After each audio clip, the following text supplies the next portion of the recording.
Live po kami sa iba't ibang channel po namin, mga political vlogger na nandito ngayon sa Liwasan Bonifacio.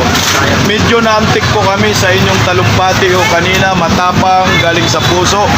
At ang sabi nyo po, galing pa po kayo ng ibang bansa at dumiretso po kayo sa Liwasan Bonifacio. Bakit po kayo dumiretso agad sa Liwasan Bonifacio kung saan narito po tayo nakikipaglaban para sa bayan? Kaya ako nandito, hindi lang para sa KOJC members. Ito ay bilang isang Pilipino, na isang OFW, isang magulang, na hindi ko na kayang masarok sa aking puso. Naiiyak ako, nasasaktan ako sa nakikita ko nangyayari sa ating bayan at sa pagyurak sa ating karapatan bilang isang Pilipino. Hindi lang dahil sa KOJC, ito yung laban natin bilang Pilipino. Inaamin ko sa mga napudol, sige, given na yon, bukod. Pero dahil nga sabi ni Tatay Digong, sabi ni VP Sara pala, continuity. Pagpapatuloy ni Marcos, naniwala ako kay VP Sara, hindi dahil kay Marcos, dahil sa continuity na pagpapatuloy yung mga proyekto ni President Duterte. Kaya ako siya pinoto. Pero nga, na tayo niloko, napakasinungaling niya, ang dami niyang mga sinumpaan na hindi natupad. I was there in the campaign after pandemic. I was there. Nagpagod ako, nangampanya din ako, andyan na SMNI. Ang SMNI lang tagang tumayo sa campaign na yon hanggang ngayon. Sa SMNI talaga ako naniniwala, nanindigan bilang isang Pilipino. Yun lang. Kaya ako nandito ngayon nanindigan, hindi ako natatakot dahil ako isang Pilipino. Karapatan ko magsalita dahil bilang OFW, hindi lang ako, marami kayong mga subscriber all over the world na nanonood sa inyo every night, every day, every single day. Nakikita kayo, napapagod kayo para sa bayan natin. Kaya nga ako nandito on behalf of them bilang isang Pilipino din na ang pera natin ay nilulustay na walang katuturan. Nagpapatupad na naman ng bagong budget. Sana proyekto. Walang resibo. 3 taon na ba? 3 taon na. Pero wala pa rin. Walang proyekto. Nararamdaman ng bawat Pilipino. Paano yung mga low income, yung mga normal na mamamayan natin na walang normal na trabaho? Paano sila?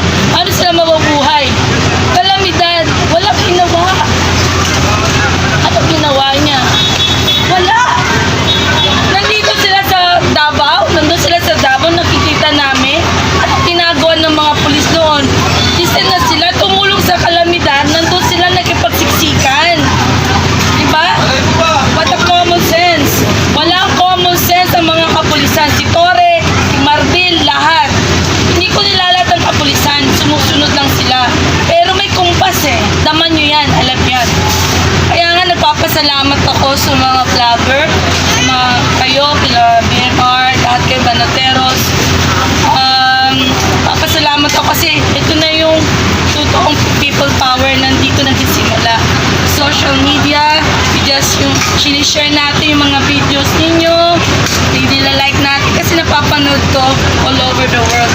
Alam ko, pag tayo titigil, sabi ko nga, may Diyos na natutulog.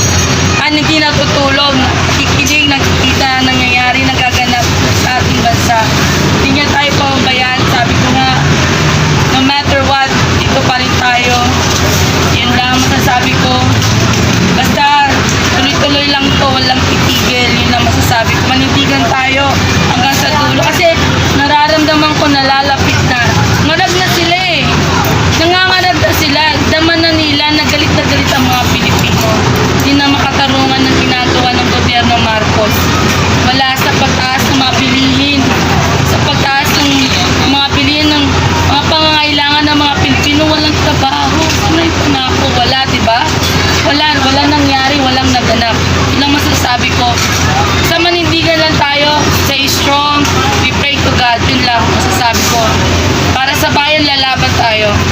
natatakot. Ma'am, napansin lang po namin, unang base ko pa lang ay bago ko ngayon namukha dito. Actually, pang 13 days na natin. Oo. Tama to, ma'am? Nakikita ko kayo pang ilang araw niyan na dito.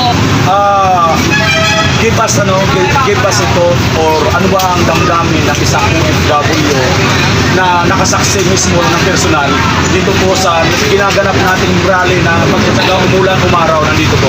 Namamangha ako sa inyo dahil napakatsaga nyo. Talagang napaka-strong nyo. Di kayo, yung paninindigan nyo, nandyan lang kayo. Tagang nakakaantig ng balay ko, nakakaiyak.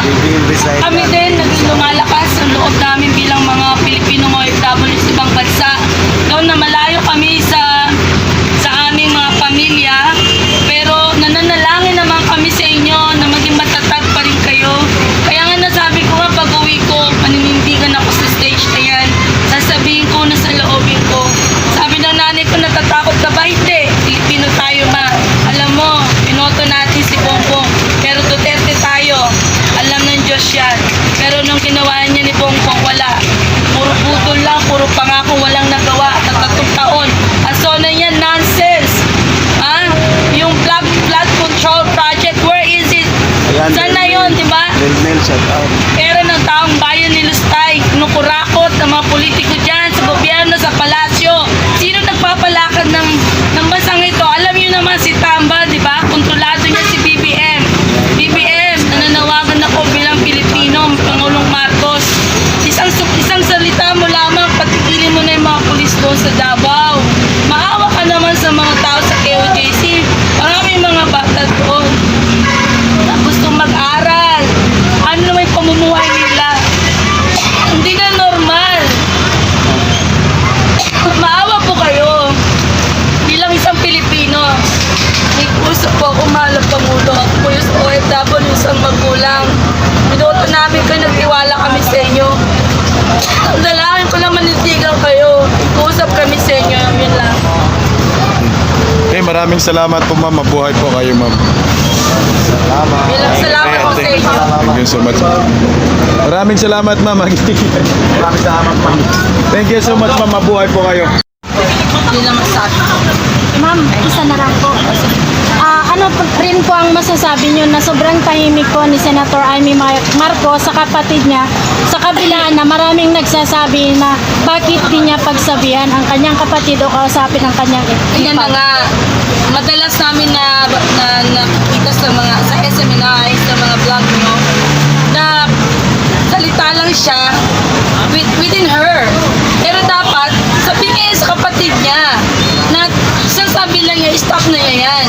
Diba isang salita lang na tigilan mo na yan. Pwede naman itigil eh. Pero wala na siya magawa, wala siyang goals, diba? Wala siya sadsad. Sabihin niya yan, pinagsasabihin niya sa kapatid niya at sa huwag siya manggagamit. Nakita ng totoong color, diba? Nang gamit lang sila, ginamit nila si Bibi Sara. Kaya nga, di ba, humingi ng tawad si Bibi, di ba? Sa mga taga-Davao, sa lahat ng Pilipino na bumoto kay BBM. Kaya nga, di ba, ito si Amy, tama na. And make sure, wala nang Marcos na mananalo sa next election. Yun ang masabi ko. Thank you po. Kakampanya ko yan. Thank you, ma'am. Thank you. Thank you, ma'am. God bless.